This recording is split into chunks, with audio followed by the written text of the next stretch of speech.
Indo Pacific रणनीति में भारत की भूमिका। आइए आज हम यही देखेंगे इंडो पैसिफिक में भारत की भूमिका और इस क्षेत्र के आज में क्या है भू राजनीतिक, इसका एक परिचय देख लेते हैं और इसकी भूमिका देखते हैं।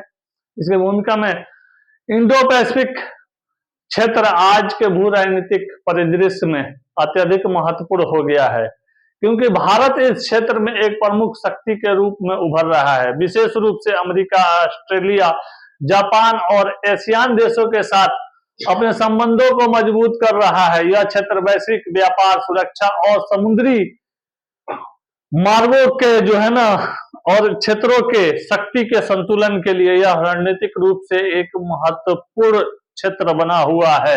इंडो पैसिफिक रणनीति का परिचय।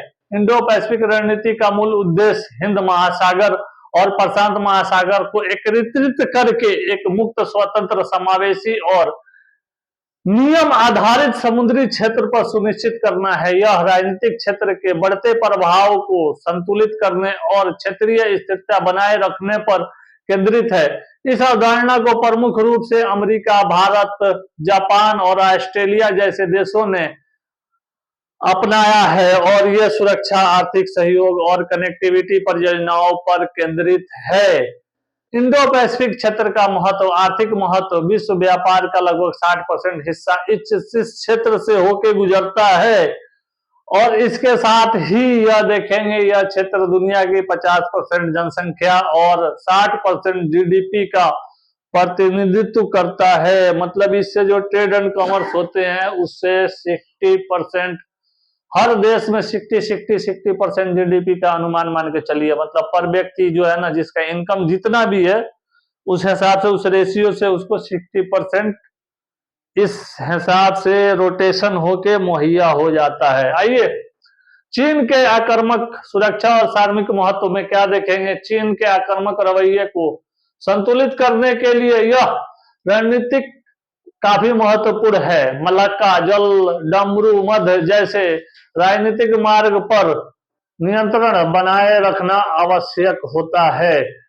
मलक्का, जल मंडल जैसे रणनीतिक मार्ग पर इसलिए रणनीतिक बनाए रखना आवश्यक होता है कि ये व्यापारिक मुख्य मार्ग है। भारत की एक्ट ईस्ट इंडिया पॉलिसी के तहत एक इंडिया एक्ट पॉलिसी के तहत क्या हुआ था, सागर विजन इस रणनीति का एक महत्वपूर्ण हिस्सा था और ये कार्यरत है इसके तहत भी। ये जो है ना, ये ब्लू इकोनॉमिक के बारे में मैं लेक्चर डाल चुका हूं। अगर आप लोग ये देखे होंगे ब्लू इकोनॉमिक, तो आप लोगों को जो मैं लेक्चर ये दे रहा हूं ये समझ में आएगा, क्योंकि एक दूसरा से सारा रिलेटेड है। ब्लू इकोनॉमिक है, डाल चुका हूं मैं। आइए अब इसके बाद क्या देखेंगे। भारत की भूमिका, सुरक्षा और रक्षा सहयोग। Quadrilateral security dialogues. Bharat, America, Japan और ऑस्ट्रेलिया का यह समूह हिंद प्रशांत क्षेत्र में सुरक्षा संतुलन बनाए रखने के लिए कार्य करता है। मालाबार नौसैनिक अभ्यास में भारत की सक्रिय भागीदारी है। AUKUS और भारत, अमेरिका, ब्रिटेन और ऑस्ट्रेलिया का इस, देखिए मैं क्या बोल रहा था, कनेक्टिविटी है ना। भारत के ईस्ट इंडिया एक्ट पॉलिसी एक एक्टिंग मान के चलिए, जो आदमी एक्टिंग नहीं करता है उस हिसाब से, उस टाइम में क्या था, अंग्रेज लोग आके एक्टिंग ही कर रहे थे ना। ये आप लोग ये एक्टिंग से जोड़ दीजिएगा इसको। जैसे एक क्या बोलते हैं, दिमाग में आप लोग ये रखिएगा कि क्या एक्टिंग हो रहा था, तब आप लोगों को याद आ जाएगा अरे हाँ ईस्ट इंडिया एक्ट जो है ना वो सागर विजन के टाइम में ये चीज रणनीतिक तहत ये कार्यरत था। तो आज सागर विजन पे मार के आइएगा आप लोग आराम से। आप लोगों का जो है ना फट से पूरा आराम से आप लोगों का क्वेश्चन ये निकल जाएगा पीटी का। समझ रहे हैं आप लोग। एक एक चीज पे आप लोग अवलोकन करके चलिए, एक एक चीज पर ध्यान दीजिए। मेरे तरफ से बेस्ट ऑफ लक है, पीटी जरूर होगा। रणनीतिक भागीदारी के बावजूद भारत स्वतंत्र रूप से अपनी समुद्री रणनीति बना रहा है। एशियान और भारत एशियान देशों के साथ सुरक्षा और समुद्री सहयोग को मजबूती से क्या कर रहा है, आगे बढ़ा रहा है। और आर्थिक भूमिका क्या देखेंगे, ब्लू इकोनॉमिक। इसमें भारत इंडो पैसिफिक क्षेत्र में समुद्री संसाधनों के तहत काफी विकास को बढ़ावा मिल रहा है। सप्लाई चेन लचीलापन, supply chain resilience initiative SCRI SCRI में आप लोगों को क्या ये करना पड़ेगा? SCRI में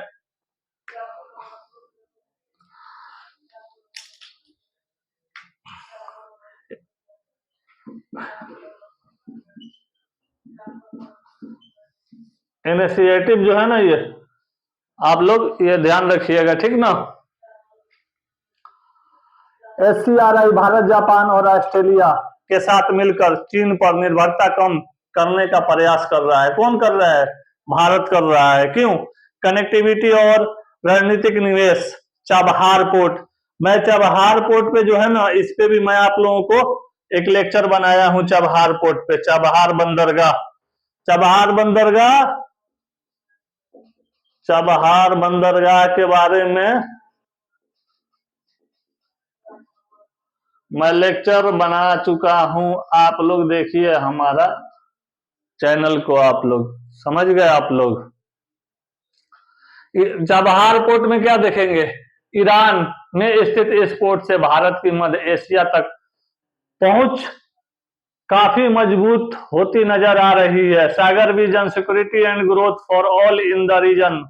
सागर भारत समुद्री सुरक्षा और आर्थिक विकास को बढ़ावा देने के लिए इस नीति को अपना रहा है। इसलिए अपना रहा है। अगर ये नहीं अपनाएगा तो ट्रेड कॉमर्स जितना सुचारू ढंग से नहीं कर पाएंगे।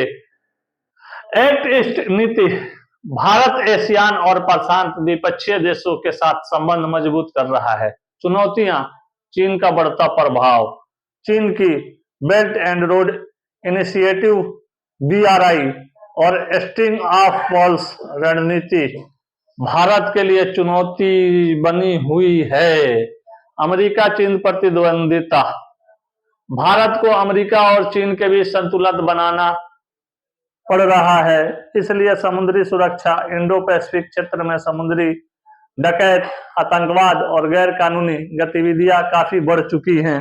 आर्थिक चुनौतियां: भारत को अपनी अर्थव्यवस्था को और अधिक प्रतिस्पर्धा बनाना पड़ेगा। इसलिए बनाना पड़ेगा अर्थव्यवस्था को एक दूसरे के प्रति प्रतिस्पर्धात्मक जो है ना, ग्रो करना पड़ेगा। जैसे वहां का कितना मिलियन है ना, सिलियन है, तो हमें ट्रिलियन, ट्रिलियन, मिलियन, एकदम अनंत तक जाना पड़ेगा। समझ रहे हैं आप लोग। एक और उसको कहां से दिखाइएगा आप लोग? एक वहां से जोड़ दीजिएगा आप लोग, क्लाइमेट ये से लेके जोड़िएगा और पूरा दिखाइएगा। और इसमें सोलर को भी लाइएगा आप लोग। एनर्जी कहां से कैसे कैसे करके हम पर्यावरण मुक्त होके भी हम आगे विकास कर सकते हैं, ठीक ना। शायद आप लोग हमारा लेक्चर सुनते होइएगा तो आप लोगों को समझ में आएगा मैं क्या बोल रहा हूं, नहीं तो फिर पता नहीं, आप लोगों को नहीं समझ में आएगा, ऊपर से निकल जाएगा। आइए चलिए, भारत को अपनी अर्थव्यवस्था को और अधिक प्रतिस्पर्धा बनाना होगा। भारत की रणनीति और भविष्य की दिशा, सुरक्षा भागीदारी, क्वाड और एशियान के साथ संबंध मजबूत करना होगा। ब्लू इकोनॉमिक पर फोकस देना होगा। समुद्री संसाधनों का सतत विकास के प्रयोग में लाना होगा। और इसके साथ ही हम क्या देखेंगे, आइए थोड़ा सा देख लेते हैं, एक निष्कर्ष कंक्लूजन पे आते हैं, और वो भी किसका? आर्थिक चुनौतियों के लेवल पे हम देखेंगे। क्या देखेंगे?